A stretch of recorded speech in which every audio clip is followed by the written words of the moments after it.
Station. All Jammu and Kashmir Manrega Station.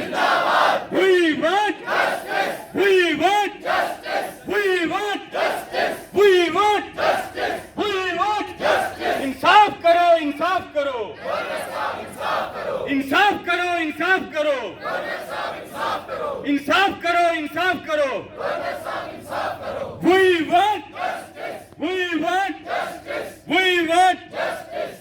हम अपना हक मांगते नहीं किसी से भीख मांगते, हम अपना हक मांगते नहीं किसी से भीख मांगते. वही बात Justice, वही बात justice, वही बात justice. लाला लहराएगा इंकलाब आएगा, लाला लहराएगा इंकलाब आएगा. अभी तली अंगड़ाई है आगे बहुत लड़ाई है, अभी तली अंगड़ाई है आगे बहुत लड़ाई है.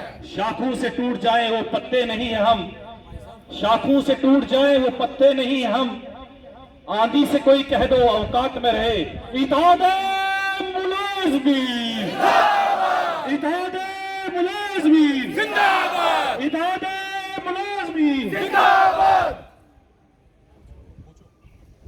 जानते हो कि हम पिछले 10 दिन से एक पीसफुल प्रोटेस्ट पे अपने डायरेक्टर ऑफिस के बाहर बैठे हैं. हमारा जो प्रोटेस्ट है ये ब्लॉक लेवल से शुरू हुआ था 29 तारीख को. 29 से लेके ब्लॉक लेवल से शुरू हुआ, डिस्ट्रिक्ट लेवल पे गया और उसके बाद हम पिछले 10 दिन से जो है डायरेक्टर ऑफिस के बाहर बैठे हुए हैं. लेकिन अभी तक भी हमारी कोई सुनवाई नहीं हुई है, कहीं पे भी कोई सुनवाई हमारी जो नहीं हुई है.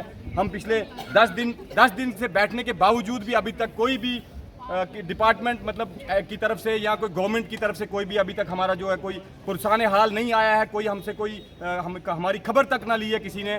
तो हमारी 3 मांगे हैं जिसके लिए हम यहाँ बैठे हुए हैं, जिसमें एक मांग हमारी जो है वो अमेंडमेंट ऑफ सर्विस रूल जो हमारा है उसमें जो हमारा सर्विस रूल है उसमें अमेंडमेंट किया जाए. उससे क्या होगा कि उससे हमारा रेगुलेशन का जो है खुद ब खुद जो हमारा मसला हल हो जाएगा. दूसरी डिमांड हमारी जो है वो ये है कि जो पोस्टें निकली हुई हैं जो कोटा उसमें हमारा कोटा फिक्स किया जाए जो 50% से 60% तक.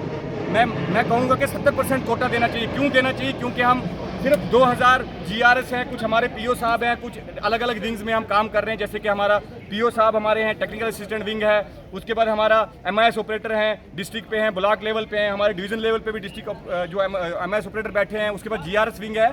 तो हम जो लोग हैं 4 से 4200-4400 लोग जो हम पूरे डिपार्टमेंट में काम कर रहे हैं, पिछले 13 सालों से काम कर रहे हैं और रीढ़ की हड्डी की तरह हमने काम किया इस डिपार्टमेंट के अंदर. हम चाहते हैं कि हमें कोटा दिया जाए और उस कोटे के अंदर जो है वो कोटा हमारे लिए फिक्स किया जाए. और तीसरी चीज़ हमारी जो डिमांड है वो गवर्नमेंट से यही रहेगी हमारी कि हमारी जो सैलरी है वो एज पर हिमाचल प्रदेश का जो पैटर्न है, हिमाचल प्रदेश के पैटर्न पे हमें सैलरी दी जाए. जो हमारा जो अपना एडमिन आता है जो हमारा 6% जो है सेंटर वागुजार करती है स्टेट को, हम ये चाहते हैं कि हमें वो 6% ही दें और खुद ब खुद ही जो उससे हमारी जो सैलरियाँ हैं उनमें इजाफा होगा. और एक चीज़ मैं आपके माध्यम से और बताना चाहूँगा इस मंच से, हमारा जो एक प्रपोजल बना था, जो प्रपोजल इसको अपने कोटे को लेके बना था जिसमें 30% का कोटा दिया था, वो फाइल लॉ डिपार्टमेंट से भी पास हुई थी, फाइनेंस में गई थी, लेकिन कुछ कारण कुछ उसमें क्यूरीज थी और वो वापस गई थी. फाइल जो है वो डिपार्टमेंट को गई थी. मैं चाहूँगा आपके इस माध्यम से कि उस फाइल का पता करें कि वो फाइल कहाँ है, किस डस्टबिन में है, उसका कोई पुरसान होना चाहिए उस फाइल का, उस पर कोई कार्रवाई होनी चाहिए.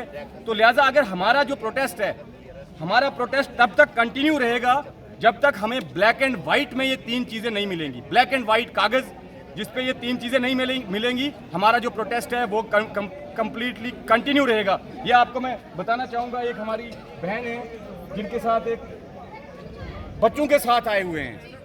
ये देखिए आप, ये देखिए हमारी ये बहन है, ये नरेगा एम्प्लॉइज़ की बेटी है, एक बहन है हमारी, उनकी बेटी है.